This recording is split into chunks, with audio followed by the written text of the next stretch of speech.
MG's new S6 EV has officially landed in showrooms in many countries around the world, including Australia. And MG is something that people didn't expect. They've priced their Tesla Model Y rival at under 50,000 Australian dollars, which is around about 32,000 US dollars. That means it's around about $14,000 cheaper drive away than a Tesla Model Y. There's two versions, one trim level, and it's actually very, very well priced. Does that mean you should buy one or put it on your shortlist? Maybe. I'll tell you what I think at the end of the video. Pricing first, the single motor rear wheel drive Essence, that's the base model, it's $49,990 drive away, so $50,000 drive away. The dual motor version of the same car is $57,000. There's no other trims. That's it. Just those two versions. That's it. Nothing else. For context, the Tesla Model Y base model standard range, that's 58,900 Australian dollars. That's not drive away. Drive away, it ends up being about 64,000. So $14,000 more to buy the Tesla Model Y. Now, that doesn't mean I'm telling you to buy the MG, but let's have a look at the features and specs first. Both variants of the MG S6 have the same 77 kilowatt hour NMC battery, nickel manganese cobalt lithium battery. So obviously NMC batteries, they prioritize energy density over LFP chemistry. Obviously LFP batteries, you can charge them to 100% constantly. NMC batteries, I think they're okay to charge 90%, but not to 100% regularly. So the rear wheel drive puts out 180 kilowatt and 350 newton meters of torque. Not really all that fast, but it's decent.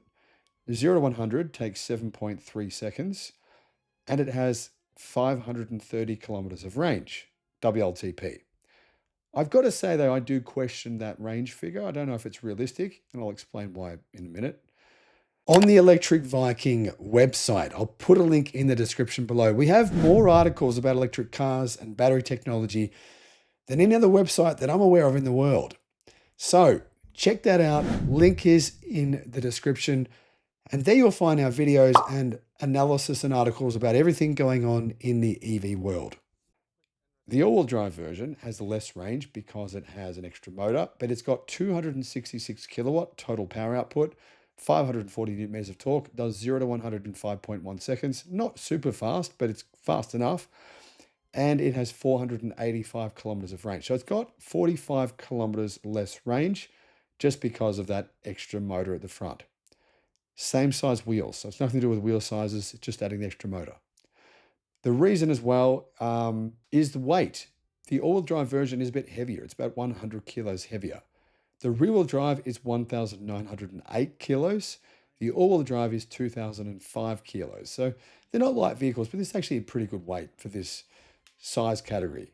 To give you some context, the all-wheel drive version of the BYD Sealion is about 2,350 kilos. So it's a massive weight difference between these cars. This is 350 kilos lighter than a Sealion 7. Charging. Both versions have 11 kilowatt AC charging, which is not bad. There are some newer cars now with 22 kilowatt AC, but anyway, 11 kilowatts okay.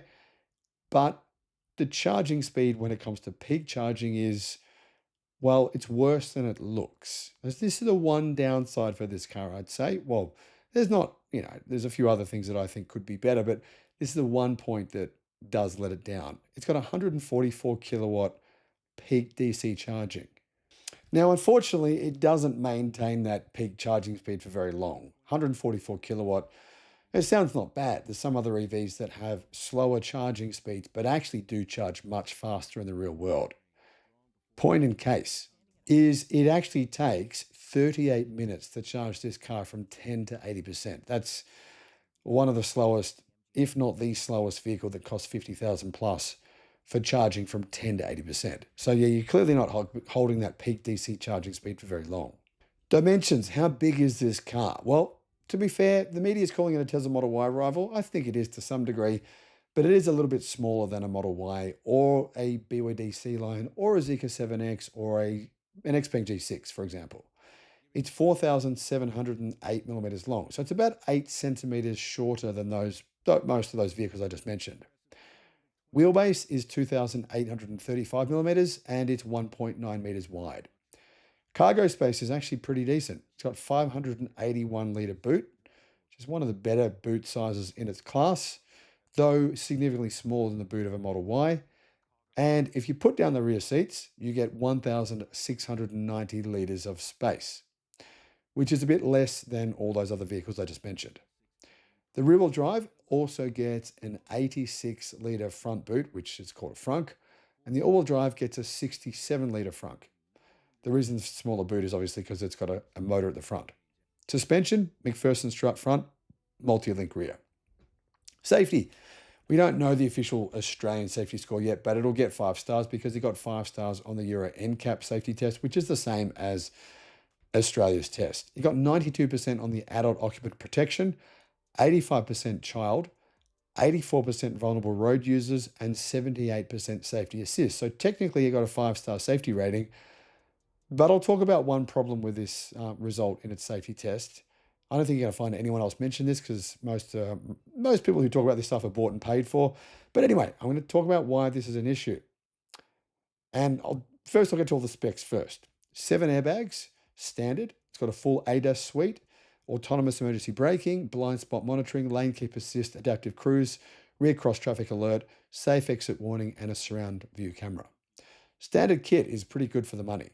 12.8-inch touchscreen, which does mean it has a smaller touchscreen than almost all of its rivals.